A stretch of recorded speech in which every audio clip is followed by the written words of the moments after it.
Le 2 mai 1945, à 14h22, le commandant Robert Staver de l'armée américaine était pétrifié, incrédule, devant l'arsenal secret de fusées dans l'usine de Mittelwerk, au cœur du massif du Harz.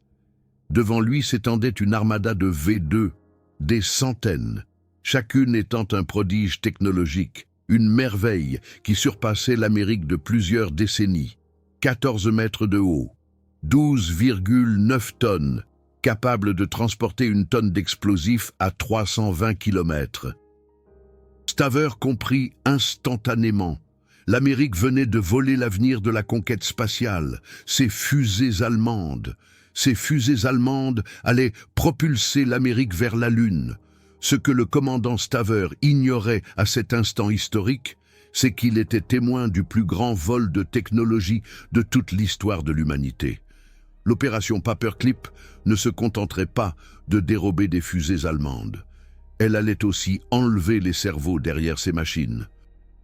Wernher von Braun, Hermann Oberth, les génies qui avaient rendu l'impossible possible, allaient être forcés de réaliser les rêves américains. L'histoire des V2 allemandes ne commence pas avec la guerre, mais avec un rêve d'espace.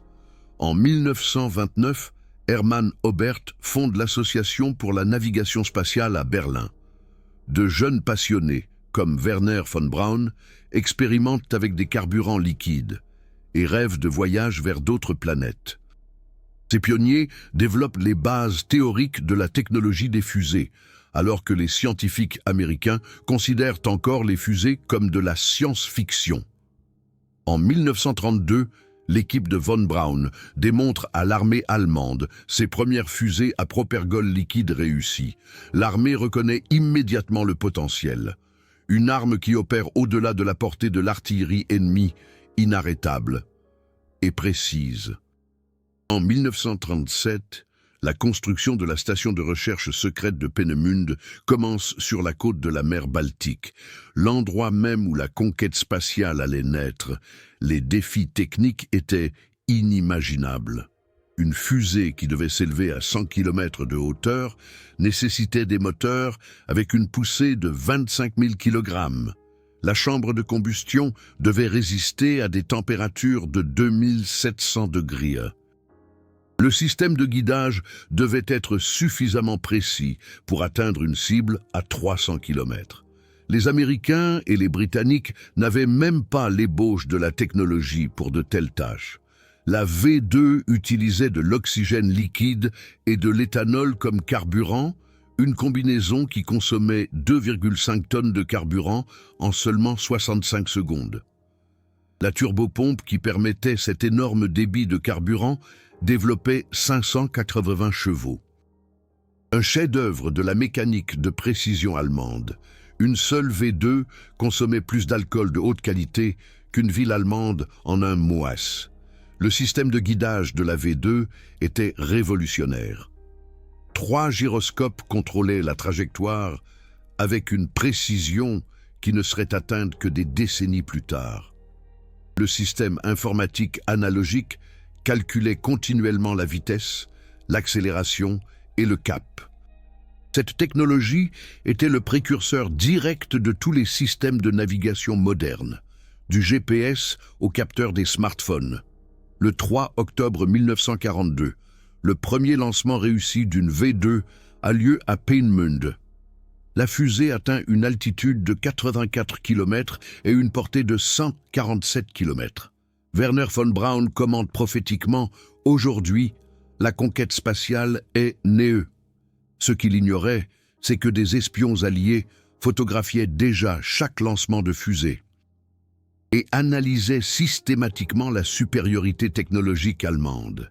La production de masse de la V2 était un miracle industriel et en même temps un cauchemar humain. Dans l'usine souterraine de Mittelwerk, dans le massif du Harz, 60 000 personnes travaillaient 24 heures sur 24. Les ingénieurs allemands ont développé des méthodes de fabrication innovantes pour des pièces de précision à l'échelle industrielle. Chaque V2 était composé de plus de 20 000 pièces, fabriquées avec des tolérances de moins de 0,1 mm. La V2 n'était pas seulement une arme, mais le premier engin spatial pratique de l'histoire. Elle franchissait régulièrement la limite des 100 km vers l'espace, atteignait des vitesses de plus de 5000 km/h et prouvait que le vol spatial habité était en principe possible. Les chercheurs américains, en fusée, étaient encore à des années de comprendre même les fondements. L'avance technique était écrasante. Alors que la V2 atteignait déjà l'espace, les chercheurs américains expérimentaient encore avec des fusées à poudre primitives, avec des portées de quelques kilomètres.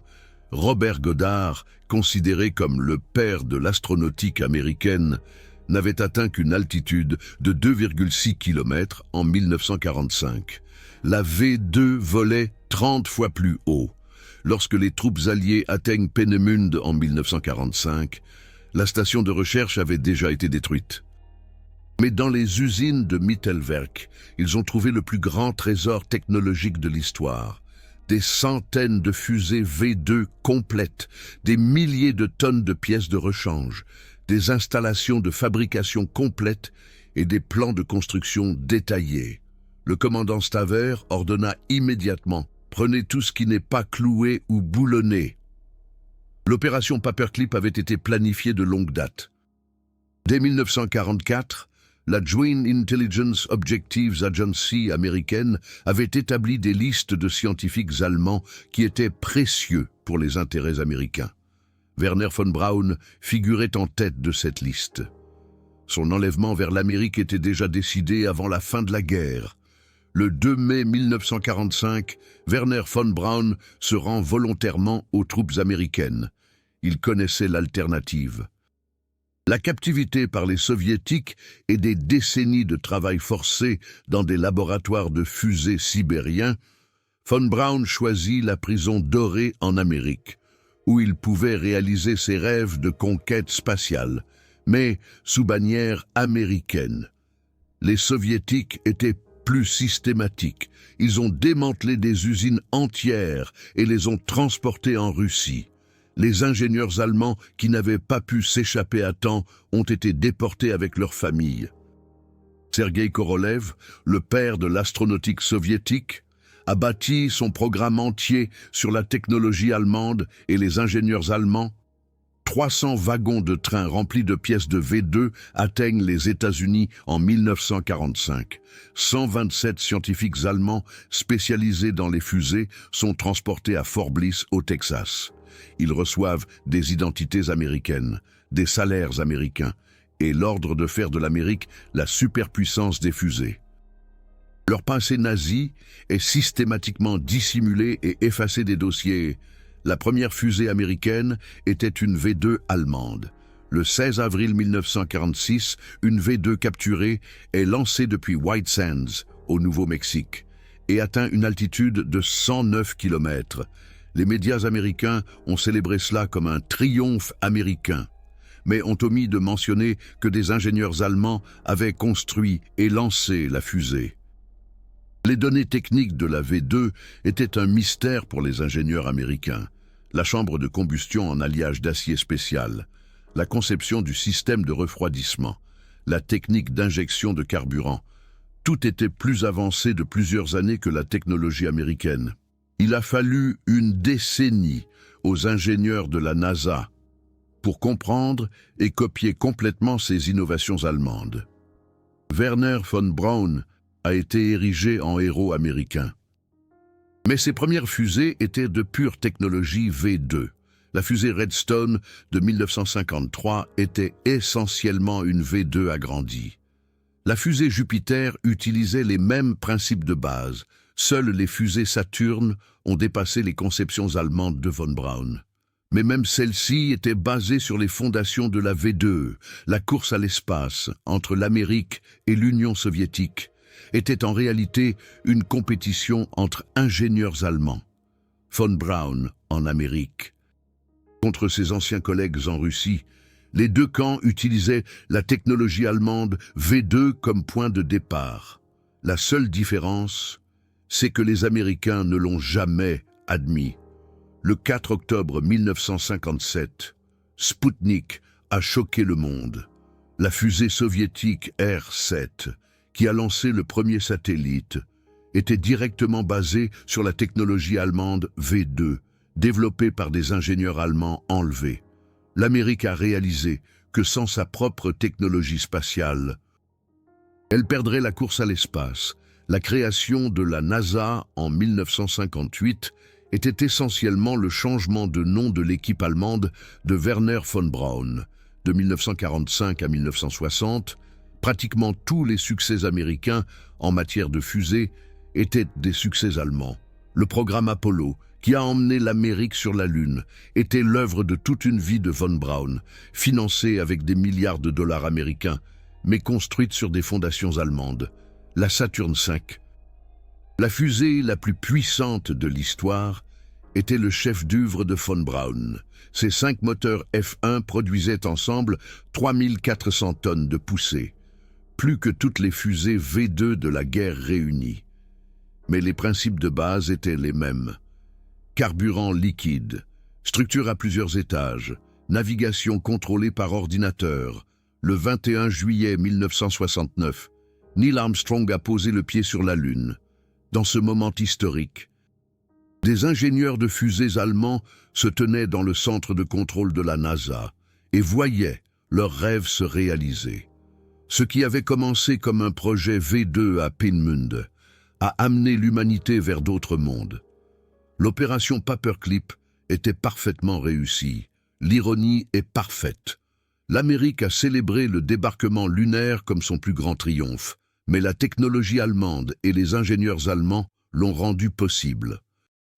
Sans les fusées V2 volées et les scientifiques enlevés, l'Amérique aurait perdu la course à l'espace. Les Soviétiques ont gagné Spoutnik avec la technologie allemande. L'Amérique a gagné la Lune avec des ingénieurs allemands. L'astronautique moderne continue de s'appuyer sur les fondations allemandes de la V2, SpaceX, Falcon Heavy, NASA Artemis, ESA Ariane. Tous utilisent des principes que Werner von Braun avait développés à Peenemünde. Carburant liquide, composants réutilisables, système de navigation précis, l'ingéniosité allemande de 1940 façonne l'astronautique de 2025. Ces histoires ne sont pas seulement une histoire oubliée ou des archives poussiéreuses. Ce sont les fondations de notre civilisation astronautique moderne. Chaque satellite, chaque station spatiale, chaque mission interplanétaire fonctionne selon des principes que les ingénieurs allemands ont inventés il y a 80 ans. Une véritable innovation. Un véritable génie, de véritables conséquences pour l'humanité entière. Si ces vérités techniques sont importantes pour vous, alors soutenez-moi avec les Super Thanks de YouTube, le cœur doré en bas. Chaque Super Thanks me permet de creuser plus profondément dans les archives, de numériser des plans rares, d'interviewer les derniers ingénieurs témoins. Aidez-moi à préserver cette histoire technique pour les générations futures. La V2 était plus qu'une arme. C'était la pierre angulaire de l'ère spatiale. Des visionnaires allemands comme Hermann Oberth rêvaient déjà de voyages vers Mars dans les années 1920, alors que le reste du monde considérait les fusées comme des feux d'artifice. Cette clairvoyance, combinée à la précision et à l'ingénierie allemande, a créé les fondations techniques pour tout ce qui allait suivre. Le moteur de la V2 était une merveille de technologie de combustion. La chambre de combustion atteignait des températures plus chaudes que la lave, tandis que les parois étaient maintenues en dessous de 200 degrés par un refroidissement régénératif avec son propre carburant. Cette technique de refroidissement est encore utilisée aujourd'hui dans tous les moteurs de fusées modernes, de SpaceX aux fusées lunaires chinoises. La science des matériaux de la V2 était révolutionnaire. Les métallurgistes allemands ont développé des alliages d'acier spéciaux qui résistaient aux conditions extrêmes de la combustion. Ces matériaux étaient si avancés que les ingénieurs américains ont mis des années à les analyser et à les reproduire. Les super-alliages modernes pour les moteurs à réaction sont basés sur ces développements allemands. La logistique de production était aussi impressionnante que la technologie elle-même. Plus de 700 entreprises de sous-traitance dans toute l'Allemagne produisaient des composants V2 selon des spécifications extrêmement précises. Cette fabrication décentralisée, avec contrôle qualité centralisé, est devenue la norme pour toutes les technologies complexes, des automobiles aux smartphones modernes. L'opération Paperclip est allée bien au-delà des fusées. Les équipes américaines ont également volé des développements allemands dans les moteurs à réaction, les systèmes radars, la technologie informatique et même la médecine. Toute l'avance technologique américaine des années 1950 et 1960 était basée sur le savoir-faire allemand. Sans ce pillage systématique, l'Amérique ne serait pas devenue une superpuissance technologique. Les coûts humains sont souvent négligés. Les scientifiques allemands ont été effectivement transformés en prisonniers de guerre qui devaient travailler pour des objectifs américains. Leurs familles ont été retenues en otage pour garantir leur coopération. De nombreux ingénieurs allemands ont rêvé toute leur vie de retourner en Allemagne, mais n'ont plus jamais été autorisés à visiter leur patrie. L'héritage de la V2 se poursuit jusqu'à aujourd'hui. Chaque lancement de fusée est basé sur des principes allemands de 1942. La Station spatiale internationale ISS a été atteinte avec des fusées utilisant la technologie allemande. Les rovers martiens sont lancés avec des lanceurs qui mettent en œuvre les concepts de von Braun. L'ingénierie allemande de l'époque de la guerre rend possible l'exploration spatiale moderne. L'avenir de l'astronautique continuera de reposer sur des fondations allemandes. Les colonies martiennes prévues, l'exploitation minière lunaire, les sondes interstellaires, tous nécessitent une technologie de fusée basée sur les principes de la V2. La prochaine génération d'ingénieurs allemands développe déjà des fusées réutilisables et des systèmes de propulsion révolutionnaires pour la prochaine phase de l'exploration spatiale. Les spécifications techniques de la V2 en détail révèlent l'étendue de la supériorité technique allemande. La fusée mesurait 14,03 mètres de long et avait un diamètre de 1,65 mètres. À vide, elle pesait 4000 kg, pleine de carburant, 12 900 kg. Ce rapport masse-puissance était si optimal que les fusées modernes visent encore aujourd'hui des ratios similaires. Le moteur A4 de la V2 produisait 245 kN de poussée, avec une impulsion spécifique de 203 secondes, un prodige technologique. À titre de comparaison, la meilleure fusée de Robert Goddard en 1941 atteignait à peine 500 newtons. Le V2 était 500 fois plus puissant. Cet accroissement massif de puissance n'a été possible que grâce aux innovations allemandes dans la chimie des carburants. Le mélange de carburant était révolutionnaire. 3810 kg d'oxygène liquide comme oxydant et 4970 kg d'alcool éthylique à 75% comme carburant.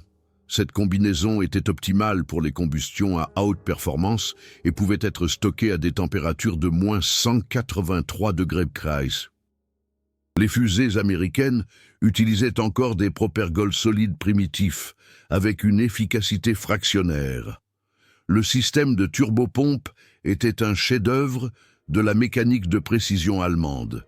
La pompe principale était entraînée par une turbine à vapeur auxiliaire qui produisait 160 chevaux et atteignait 3000 tours par minute. Ce système pouvait pomper 125 kg de carburant par seconde. Un débit qui n'a été atteint par les ingénieurs américains que dans les années 1960. La conception de la chambre de combustion était novatrice. 18 injecteurs répartissaient le carburant uniformément, tandis qu'un système de refroidissement à double paroi maîtrisait les températures extrêmes. Le carburant alcoolisé circulait à travers les parois de la chambre de combustion et les refroidissait de 2700 degrés à moins de 200 degrés. Une technique qui est aujourd'hui standard dans tous les moteurs de fusée à haute performance. Le système de guidage était révolutionnaire pour son époque. 2 gyroscopes et un accéléromètre contrôlaient la trajectoire, tandis que des étages d'inclinaison graphique contrôlaient les bus de combustion. Ce système informatique analogique était si précis qu'il pouvait atteindre des cibles à 300 km de distance avec une dispersion de seulement 4 à 5 km. Une précision que les systèmes américains n'ont atteinte que dans les années 1950. L'aérodynamique du V2 était parfaitement pensée. La pointe conique réduisait la traînée à des vitesses supersoniques, tandis que 4 ailerons de stabilisation contrôlaient la fusée même à des vitesses extrêmes. Ces principes de conception ont ensuite été adoptés par toutes les fusées modernes, de l'Atlas à Ariane. La qualité de fabrication était typiquement allemande. Chaque soudure était radiographiée, chaque composant testé individuellement, chaque tolérance vérifiée au centième de millimètre près. Cette assurance qualité était essentielle au succès. Un seul joint défectueux aurait détruit la fusée entière. Les normes allemandes ont établi des méthodes de fabrication qui sont aujourd'hui universellement appliquées dans l'aérospatiale. L'opération Paperclip était méticuleusement organisée. Les équipes américaines ont reçu des listes détaillées de scientifiques allemands, classés par ordre de priorité et par domaine de spécialisation. Werner von Braun figurait en tête de liste en tant que cible prioritaire, suivi de Hermann Oberth, Walter Dornberger et de centaines d'autres techniciens en fusée. L'opération a été planifiée de longue date et exécutée avec une précision militaire. La logistique de transport était impressionnante. 341 fusées V2 complètes ont été démontées en pièces détachées et expédiées en Amérique. 14 moteurs complets, 200 turbopompes, 500 systèmes de guidage, des milliers de tonnes d'acier spécial. Tout a été systématiquement catalogué et transporté à Fort Bliss. Ce butin valait plus que toutes les réserves d'or allemandes réunies. C'était voler l'avenir de la conquête spatiale. Les ingénieurs allemands ont été traités comme des prisonniers de guerre, mais avec des menottes en or, logements luxueux, salaires américains, mais surveillance constante. Leurs courriers étaient censurés, leurs mouvements contrôlés, leurs familles retenues en otage. Les tentatives de fuite étaient punies par une déportation immédiate, retour vers les soviétiques. Fort Bliss était effectivement une prison pour génies. 127 scientifiques allemands y ont travaillé dans le plus grand secret au développement de fusées américaines. Ils n'étaient pas autorisés à publier des articles, à donner des conférences, à avoir des contacts avec des collègues allemands. Tout leur savoir appartenait désormais à l'Amérique. Les premiers essais de fusées américaines ont été embarrassants. Sur 67 fusées V2 lancées entre 1946 et 1950, 27 ont explosé au lancement ou peu après. Les ingénieurs américains ne comprenaient pas la technologie allemande et commettaient des erreurs primitives dans la maintenance et l'utilisation. Sans la surveillance allemande, encore plus de lancements auraient échoué. Werner von Braun a été transformé en icône américaine, mais sa véritable histoire a été dissimulée. Son appartenance à la SS, son utilisation de travailleurs forcés, son idéologie nazie fanatique, tout a été effacé des dossiers. Hollywood en a fait un scientifique sympathique, qui ne rêvait que de l'espace. La vérité était plus compliquée et plus sombre. La fusée Redstone de 1953 a été le premier développement américain de von Braun. En réalité, il s'agissait d'une évolution directe du V2, avec un temps de combustion prolongé et un contrôle amélioré. Sur les 60 000 pièces détachées du Redstone, plus de 40 000 étaient des dérivés directs du V2. L'Amérique vendait la technologie allemande comme une innovation américaine. C'était fausterien. La fusée Jupiter est allée encore plus loin. Elle utilisait la technologie des moteurs V2, mais dans une conception totalement nouvelle. 4 moteurs au lieu d'un, regroupés dans un agencement novateur. Cette configuration a ensuite été adoptée pour les fusées Saturne et a permis les énormes forces de poussée nécessaires au vol lunaire. La fusée Atlas, la première fusée intercontinentale américaine, était également basée sur des fondations allemandes. Sa technique d'étagement, la conception du moteur, les systèmes de carburant, tout était une évolution des concepts V2. Sans l'opération Paperclip, l'Amérique n'aurait pas eu de fusées intercontinentales et aurait perdu la guerre froide. Le programme Mercury, le premier pas de l'Amérique dans le vol spatial habité, était entièrement dépendant de la technologie allemande. La fusée Redstone a emmené Alan Shepard dans l'espace. La fusée Atlas a transporté John Glenn en orbite terrestre. Les deux fusées étaient de la technologie allemande avec des drapeaux américains, un triomphe de l'ingénierie allemande sous une direction étrangère. Le programme Apollo était l'œuvre de toute une vie de von Braun, et en même temps son héritage. La gigantesque Saturne V était la concrétisation de ses rêves de jeunesse de vol lunaire, financés avec des milliards de dollars américains, mais construite sur des principes allemands. Chacun des 3 étages utilisait des technologies directement basées sur les développements du V2. Le premier étage de la Saturn V, avec ses 5 moteurs F1, était un concept V2 à plus grande échelle. Les mêmes carburants, la même technologie de combustion, les mêmes concepts de refroidissement, mais dans des dimensions gigantesques.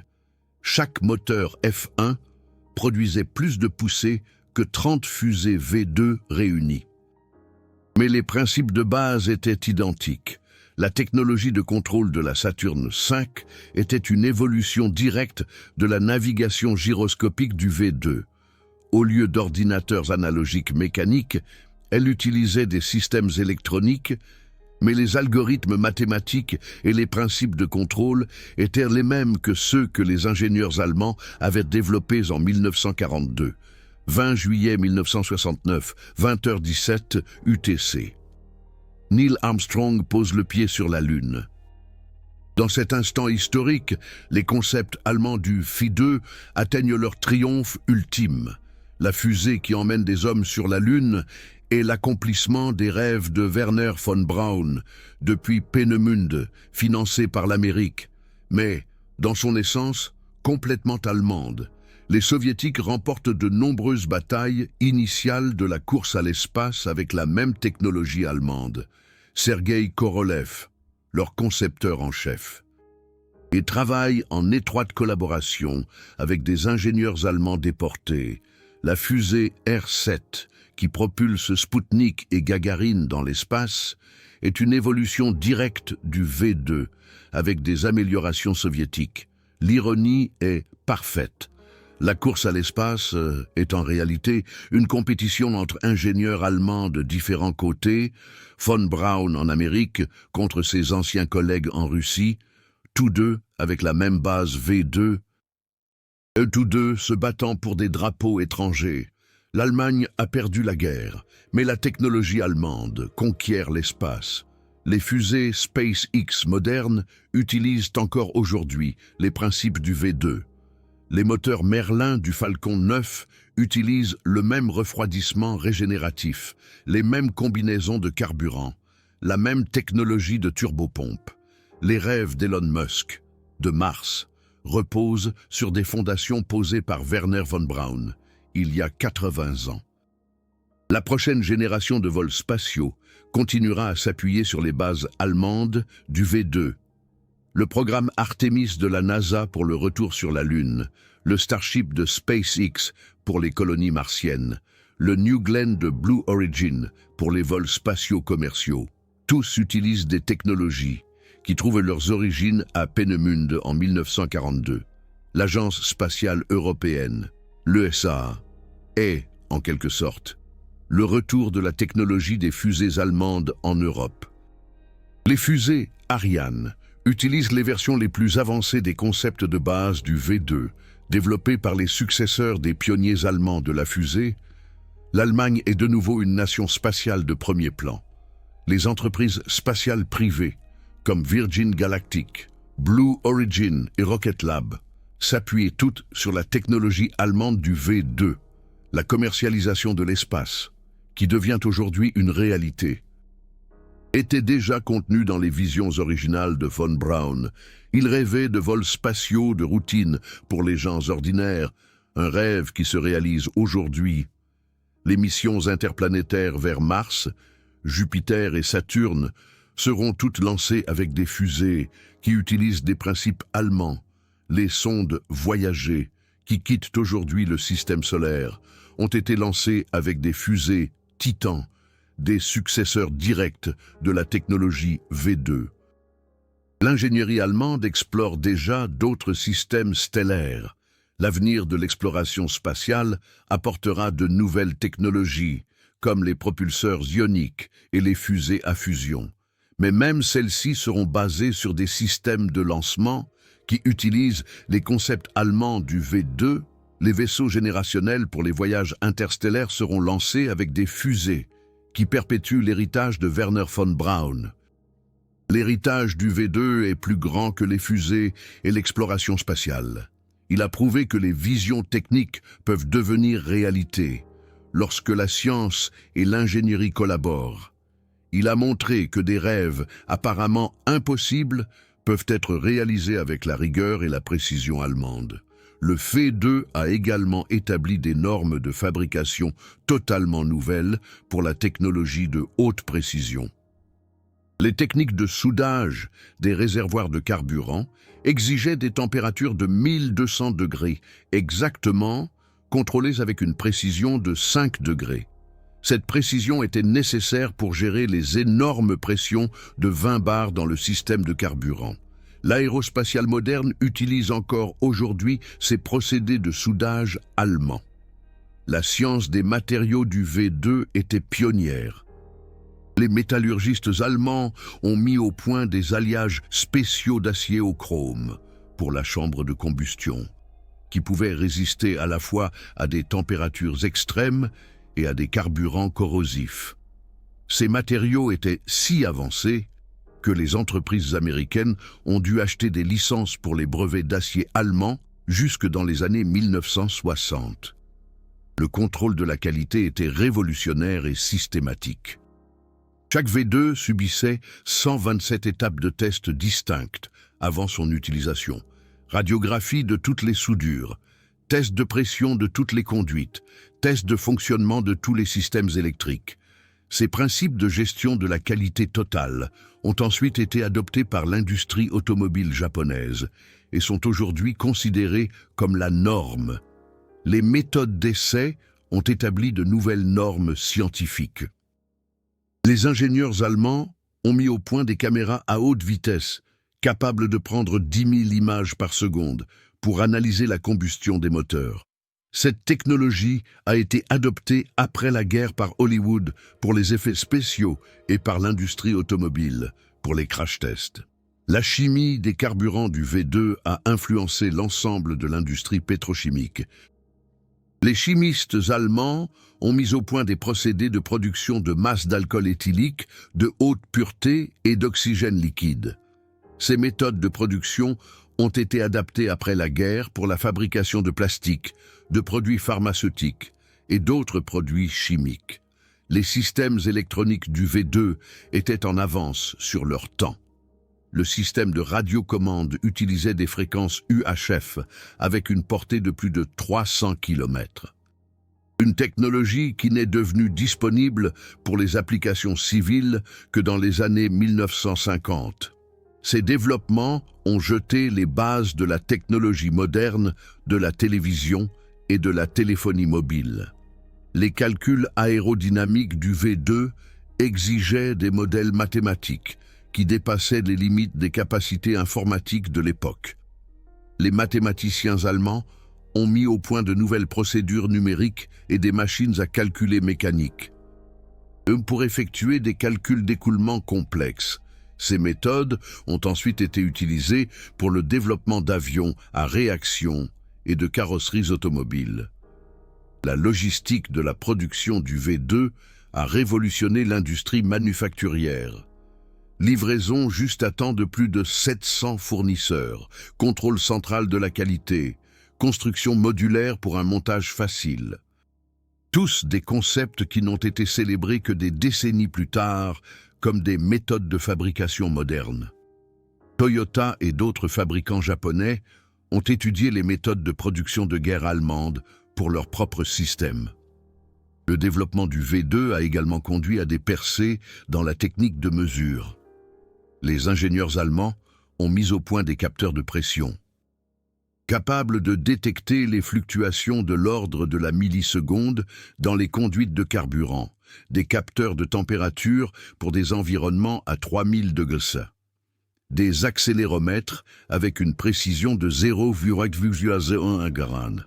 Ces instruments ont été adoptés après la guerre par l'aéronautique, l'industrie automobile et la construction mécanique. Les systèmes de sécurité du V2 ont établi de nouvelles normes pour la technologie à haut risque. Arrêt automatique du moteur en cas d'anomalie. Mécanisme d'autodestruction en cas de perte de contrôle. Ventilation d'urgence en cas de fuite de carburant. Ces concepts ont ensuite été adaptés aux centrales nucléaires, aux usines chimiques et à d'autres installations industrielles dangereuses. L'opération Paperclip a également eu des conséquences involontaires pour l'industrie américaine. Les ingénieurs allemands n'ont pas seulement apporté un savoir-faire en matière de fusées, mais aussi des méthodes de production. Des normes de qualité et des techniques de management, les entreprises américaines, comme Boeing, Lockheed et General Motors, ont énormément profité de ce transfert de technologie indirecte. Les recherches médicales menées dans le cadre du développement du V2 ont conduit à des avancées majeures en médecine aéronautique et spatiale. Les scientifiques allemands ont mis au point les premiers simulateurs de force G, des combinaisons pressurisées pour les hautes altitudes. Des systèmes d'oxygène pour les environnements extrêmes. Ces technologies ont sauvé la vie de milliers de pilotes et ont rendu possible le vol spatial habité. La recherche sur le V2 a également révolutionné la prévision météorologique. Les fusées allemandes ont atteint pour la première fois des altitudes où des mesures directes de la haute atmosphère étaient possibles.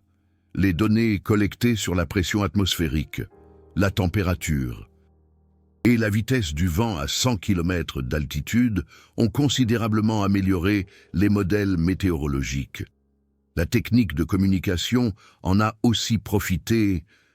Le V2 utilisait des liaisons radio qui pouvaient traverser l'ionosphère, une technologie qui est devenue essentielle pour les communications par satellite et les systèmes GPS.